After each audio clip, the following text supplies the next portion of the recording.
Um, so that's a perfect segue into our next item, which some of us are delighted to see here, and special welcome to our team. Now, I just wonder, Wayne, should I get you to introduce the team? We've got Karen and Catherine and Duggan and Twenty and Coral and Tavita and many peeps out there. So, I'm just checking who's actually going to introduce us. Tēnā koutou katoa. Thank you to the Chair and to councillors. I'm really pleased to be here to report back on to the committee around the application for accreditation for Auckland as a safe community, representing the work of the Safety Collective Tamaki Makaurau Steering and Governance Group since 2017. So I just want to acknowledge the people here supporting us today with this application.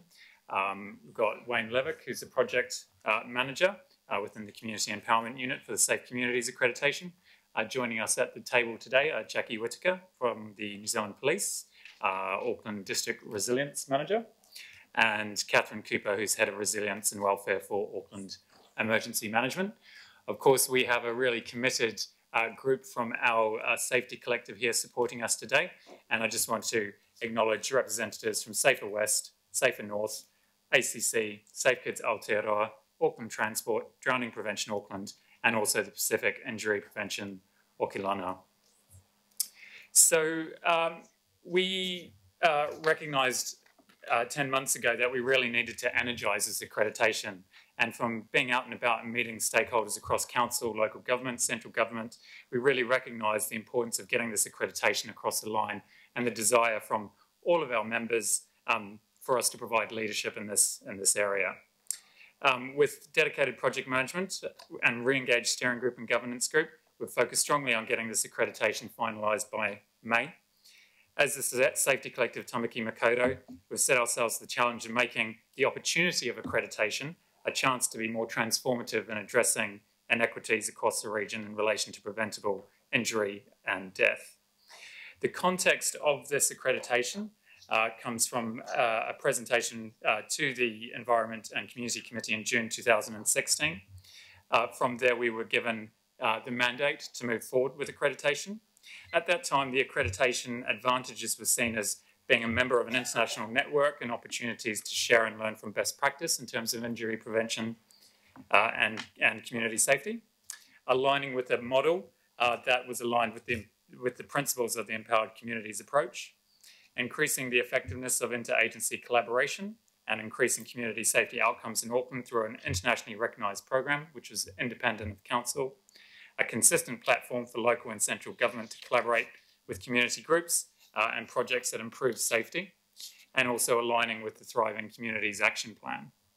I think through our engagement with the Safety Collective, we can see more advantages today in terms of being a platform to guide and provide leadership from council around regional safety and injury prevention issues, ensuring that the activities that are undertaken around injury prevention in Auckland are aligned across the partners, sharing evaluation and ensuring that we're using the information from that to provide better activities, advocating on policy around injury prevention and community safety, advocating on policy, looking at the potential to mobilise funding into this area, and also increasing and building public will behind responses around injury prevention and community safety. I just think it's a good point to cite our responsiveness to Māori in relation to this work. It's a key aspect of this work, and we will really set a challenge from our steering and governance group to address this. And we've had very constructive input, and I just wanted to point out the support we've had from our representative from Safe Kids Aotearoa in terms of ensuring that our terms of reference and the accreditation really acknowledge our duty to be responsive to Māori in relation to this work. So at this point, I'd like to hand over to Wayne Levick. Thank you, Duncan, and Madam Chair, kia ora tātou, councillors. I just too want to acknowledge the presence and support of a very active steering group behind us. So our purpose here today is to seek your approval, councillors, for this application, which would then go forward to the Safe Communities Foundation for their assessment and approval. So this follows the endorsement obtained from the Community Development and Safety Committee in late February. So what is a safe community? Well, here we've got the definition that's been provided by the accrediting body, the Safe Community Foundation of New Zealand. It emphasises the creation of livable communities, free from harm and injury, through strong local partnerships and relationships. Just a very little about the foundation itself. They presented to the CDSC but are unable to join us today.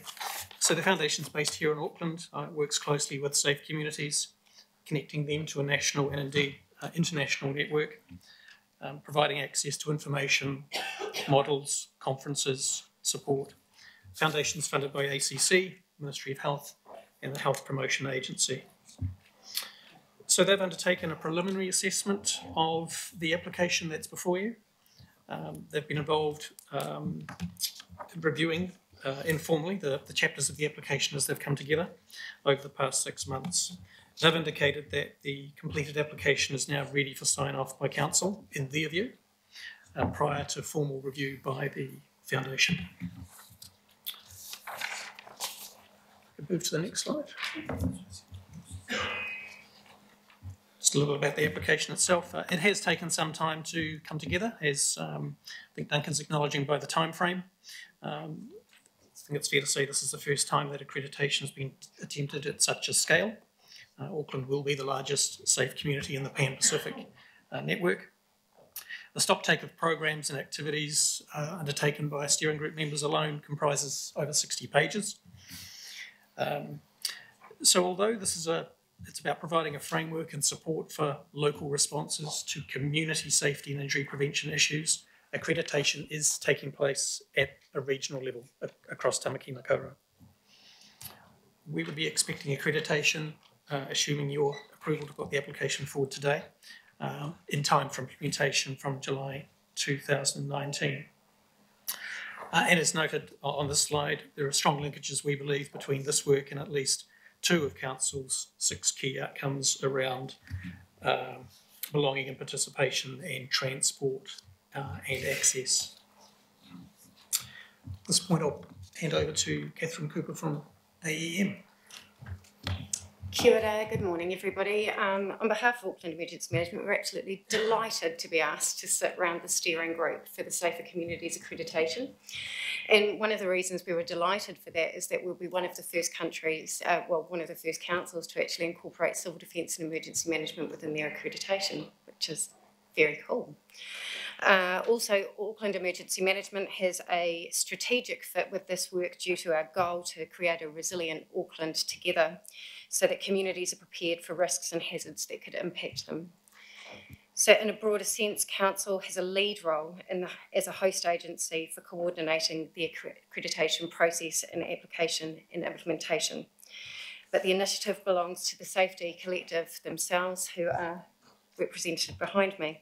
12 organisations currently represent on the steering group, but we are looking to bring others into that group who can represent and bring input from demographics we know are disproportionately reflected in many community safety and injury prevention statistics, such as Māori, Pacifica, young people, aged people, and those with a lower socioeconomic status. Next slide, please. The Safety Collective is yet to identify where its work priorities will lie.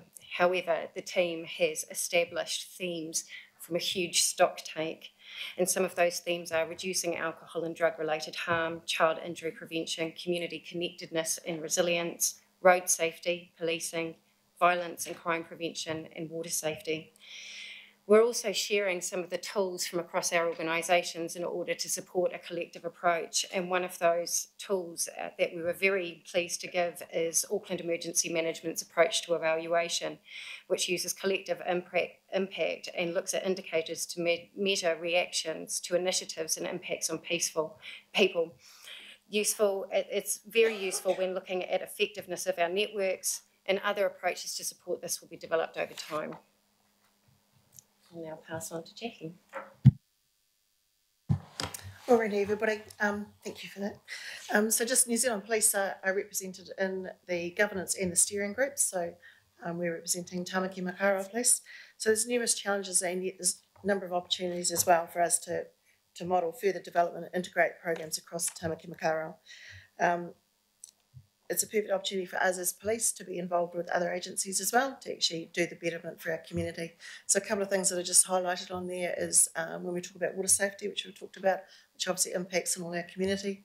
The road toll on our roads, including serious injury as well as driveway issues as well. So that's something that's very key for us and to work collectively on. And where alcohol actually relates to a number of different factors within our community. So for us as police, being part of this is very key because we want to focus on our vulnerable communities and what we actually do there. So it's, yeah, it's very, sorry, come to the end of that, what I was going to say, sorry, thank you. That's great.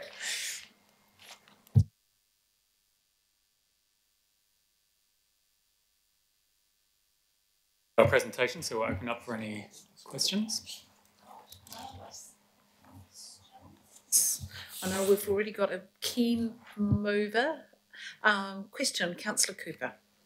And I think this is an amazing piece of work, but as a chair of a family violence organisation in West Auckland, I suppose what's missing from here is the hidden injuries, the non-accidental, the domestic violence incidences, and it, you know, without going super in depth, is it doesn't seem to appear here. Are we, because I just, yeah, families are the basis of our communities, and if we don't feel safe in our home, we'll never feel safe no matter how safe it is out there.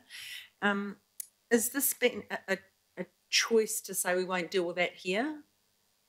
Or is it, how do you think it's dealt with? It doesn't seem overt to me, given the agencies, even though ACC spend millions and millions of dollars on counselling for sexual abuse and trauma and those sorts of things. So that's my question, is how is that addressed in that, given that it's a huge canker. We've got some of the worst statistics in the world. So through the chair. No, that's fine. Look, I'm positive that family violence is called out here in the rather large stock take towards the, or at the very end of the application. I just raced to find the reference, councillor, but it is called out as one of the pieces of work that, you know, agencies are involved in. To go to the prioritisation issue though, although, as I say, I'm sure it's one of the themes reflected in here, the collective has yet to work through what would be the priorities for action going forward. And in fact, that's not something we're required to do at this point in the accreditation process. At some point in future, if we seek, Auckland seek re-accreditation, we would be able to show how that prioritisation process has worked and the actions that we've been able to effectively deploy to make meaningful progress. But to date, that prioritisation process hasn't worked, hasn't kicked off. Neither is it required to at this point. Thank you, Councillor Cooper, very thoughtful. Councillor Bartley. Thank you, Madam Chair, and through you. Thank you for your work to bring this to where it is, and thank you to the 12 members of the steering group that are behind us as well. I also want to acknowledge Councillor Collins for his leadership with this role through the Community Development and Safety Committee, so thank you very much, Councillor Collins. My question is, and also really good to see the Maungakiki Tamaki Safety and Alcohol Harm Reduction Plan included here, which I championed in a former life, so really glad to see that. But my question is around, I honestly believe the hood can take care of the hood, and I want to know, how are you going to incorporate local into the collaborations, because the steering group, the governance group are very agency heavy. Thank you. Through the chair, first of all, thank you for the reminder about Councillor Collins' input into this, and I forgot to acknowledge him as chair of the governance group. He's really stepped up into that role and been really beneficial to the piece of work. In terms of engagement at the local level, it has been a question that we've been looking to find an answer to. We engaged with the Chairs Forum recently and sought their view on how we can best engage through the local boards with the community. I think we're still open to seeing how that will eventuate. and we'll probably, post-accreditation, we'll be looking to engage with them and probably through the strategic brokers and local board areas to get community views on the regional output. It is a regional collective, it is a regional approach, but it is very important that it is informed by what's happening at the local level. And I know some of the work that's been done previously with the accreditation that other cities held local was utterly critical. Thank you, Councillor Bartley. Councillor Fletcher. Thank you. Congratulations to Councillor Collins and to you all for being here today. If I'm out of school here, Madam Chair, please correct me, but I want to dive into some of the detail of things that concern me. As a grandmother, the greatest fear I've got is when I'm out walking with my grandchildren and it's cars backing out of driveways. You know, they might be on their scooters, they might be doing things. And yesterday we had a very good briefing with the Port of Auckland, and they reminded us that we've got one of the oldest fleet of vehicles, you know, in the OECD. So not a lot of vehicle owners have those backing cameras, which I think have made a big difference for some. I'd like to know if there's any recommendations that we could be looking at in terms of even lobbying of central government, that if we are going to have all of these vehicles coming continuously into New Zealand, that we could have a standard by which there would at least be backing cameras as a minimum, as a basic standard. But if any of you have any insight into this issue, I'd be really interested, because it's certainly a big fear for me when I'm out on the footpath with my children. Through the chair, it's interesting that point is raised, because it has been raised as an issue before in terms of priorities around road safety. And my understanding is there was actually a piece of work done around that. I need to get more details about that, but I believe there has been some work undertaken. There was work done a long time ago, but nothing current that I'm aware of. Yeah, I'll look into it a bit further, because it was raised recently, and yeah, I think there is a piece of work possibly done out in South Auckland around driveway safety. It might have been NZTA we were talking to about it, but certainly it's been acknowledged as a priority in terms of road safety. We can also pick that up. There was a huge amount of work done by the team that are here, and Twenty and Coral would know exactly where the reports are into driveway safety, backing safety out of driveways, urban design to prevent runovers in driveways. Margaret Devlin led that work together with our Safe Waitakere team, and I think it may have been picked up in South Auckland as well, but this is a recurring theme, and certainly one that there are volumes written on. The key thing is, if we are serious about accreditation, is that we do it.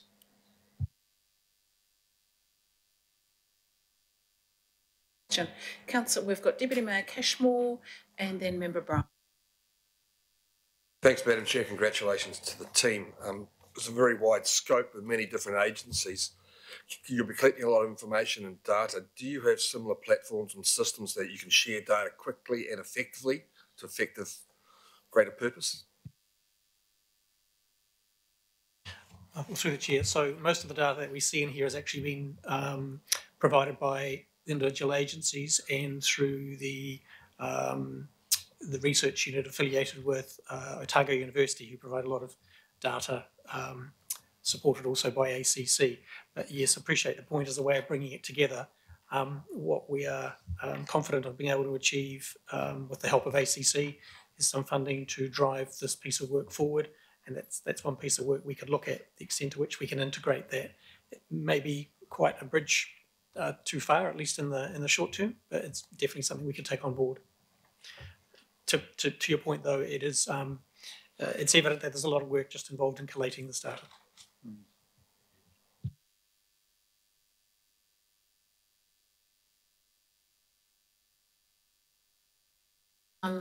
No one wanting to speak at length to this. I think Member Fiso, Councillor Collins, would you like to speak to that? So I'll go to Member Brown and then Councillor Collins. Oh, sorry. Okay. Member Brown. Thank you, Madam Chair. Mi atu ki atu e te whananga tamamaki koe kia tātou ngā iwi o Tāmaki. I too acknowledge the leadership of our councillor, if you were on the point of the arrow, but after reading everything, it's like almost easier to define how unsafe our city could be. So I'm keen to understand, like, if you were, what the consequences are of a failed application, and then what we're benchmarked against.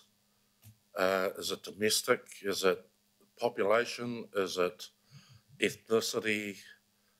Totals?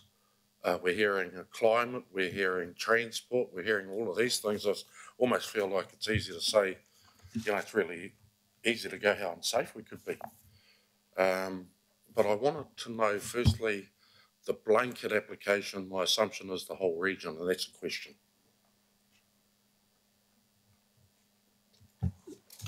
Through the chair, so to your first question, I guess we'd view this as a missed opportunity if accreditation wasn't forthcoming at this point. I mean, programs would still continue, but I guess the opportunity we have here to network and strategise across Tamaki Makaurau would be diminished. And indeed, it is a regional-wide accreditation that we are seeking to obtain. So whilst at the moment, Safer West and Safer North, who are represented on the steering group, have their own individual accreditations, the approach that Safe Communities Foundation takes is that there can only be one accreditation for a particular geographical region. And so we're looking for Auckland-wide Tamaki Makaurau, therefore, accreditation at this point. Supplementary to that, like just discovering the process for myself, is there a risk around an approval but conditional upon, if this place could do this better, they'll get a tick, but in the interim it's a question mark? Yeah, is there a risk around that in this application? Oh, you've spoken about North and West. I know Councillor Collins from South. So who's looking after East? This is the assumption is there's a blanket there, but I just want to appease Māori, no matter where they are in Auckland, because that's the responsibility we got, that they're included in this. So through the chair, indeed you are correct. This is an Auckland-wide regional accreditation that's being sought at this point. Kia ora. Thank you.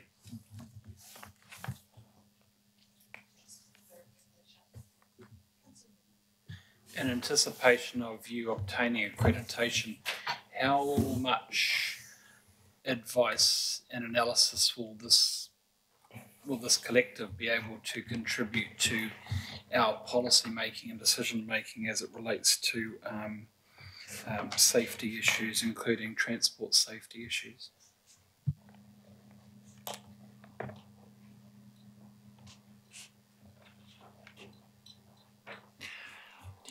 I think we view it as being potentially quite a powerful group to be able to recommend ways forward across key safety issues. So the priority setting, although it's outlined in the accreditation, the proposed approach to priority setting, the actual priorities have yet to be set, and we'll be doing that quite soon after accreditation. But I think we've got a real opportunity there with the current representation on that governance and steering group to actually really define some very interesting and hopefully transformative priorities around safety in the Auckland region. It's true that there are many and they're vast, as Member Brown has outlined. So the collective isn't going to be able to address all of them, but hopefully they'll be able to put some real power and emphasis and coordination behind responses across the key priorities that are identified through that process.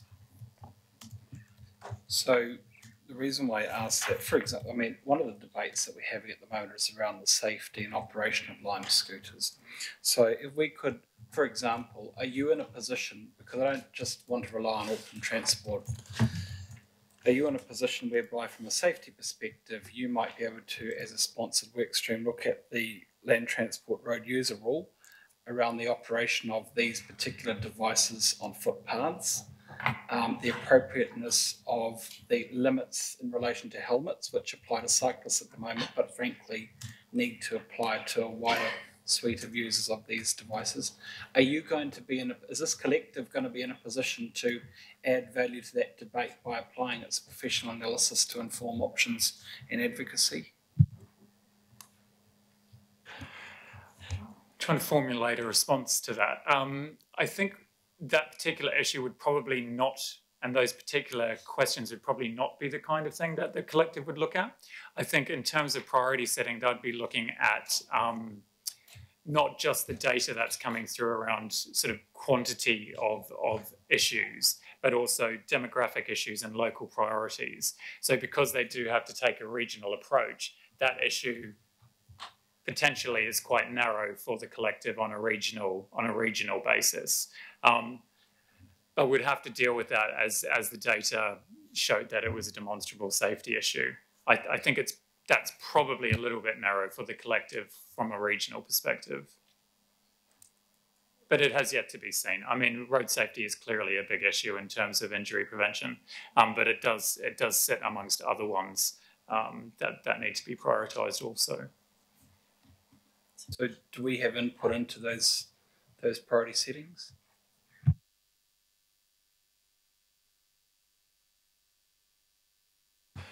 Yes, so the governance group, which is 4 members, one of those members is Auckland Council.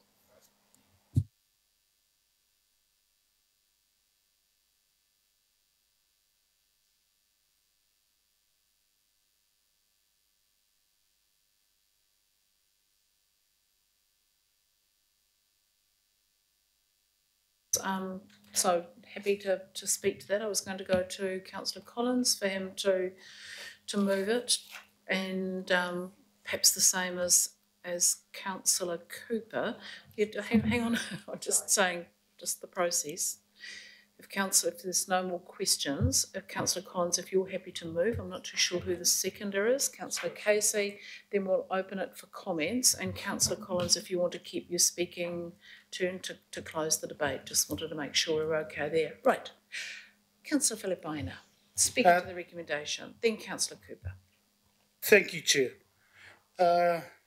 Want to acknowledge all the people that I've worked with when I was a police officer for many, many years, even though one of them didn't recognise me. But I just wanted to sort of mention that. But it's been a long time coming, Chair. A long time because we had a lot of the organisations that you've mentioned and mentioned in the report get their accreditation as individuals, our organisations. So it has been a long time coming. So, now, Councillor Collins has been acknowledged, and I'm just going to join the chorus in regards to the governance moving this forward. And Chair, I think one of the key things that I mentioned at the Community Development and Safety Committee was that everybody is going to be part of this whole process. And I think that's what's so pleasing about this, that everybody will be part of the process moving forward.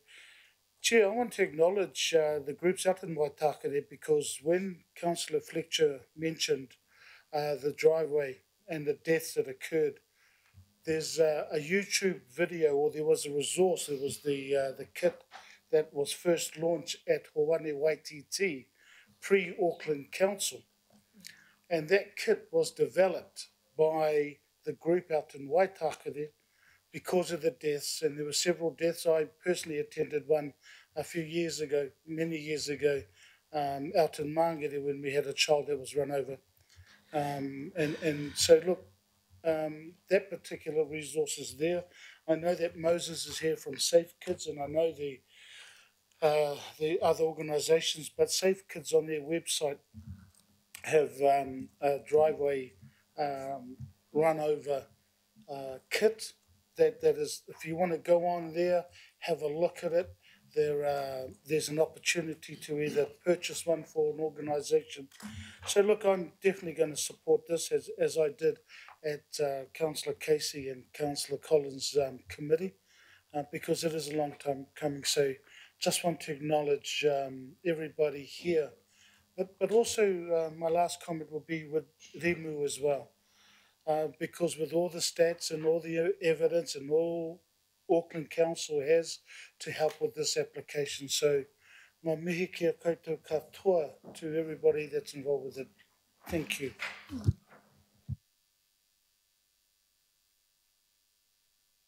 Thank you, Madam Chair. And I just, I absolutely support this, but I want to acknowledge that Waitakere City was a safe city. And when we had amalgamation, a group of wonderful women, including 3 here, people like Carolyn Stone, former Deputy Mayor of Waitakere, Janet Clues, former Mayor of Glen Eden and Councillor on Waitakere, Brenda Brady, 20 here, Coral, and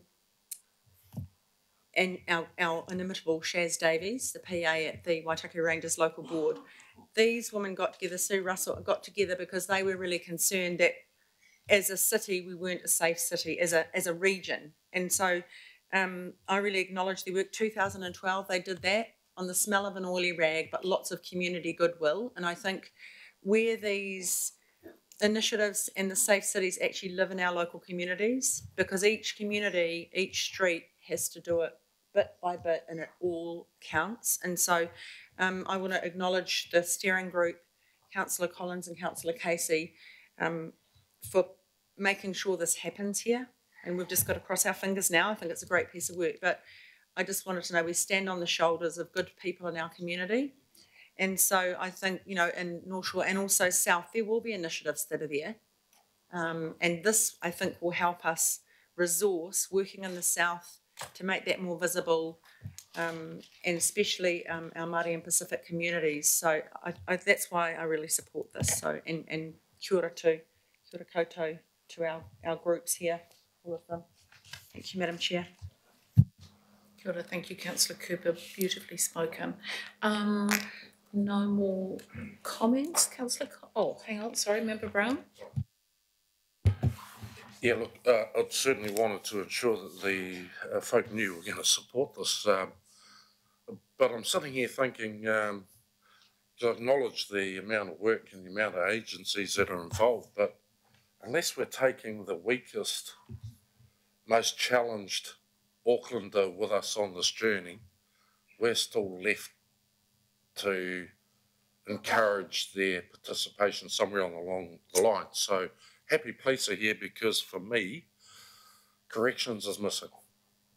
And the assumption I've got is police are in dialogue, but I don't think that should be a misinterpretation or lost in translation when my view is you've got a direct line of sight on that community, and I strongly encourage that the next time we read the report that they're included in this conversation, because within that community is a lot of our people. Kia ora. Kia ora, Member Brown. And some of our most vulnerable community.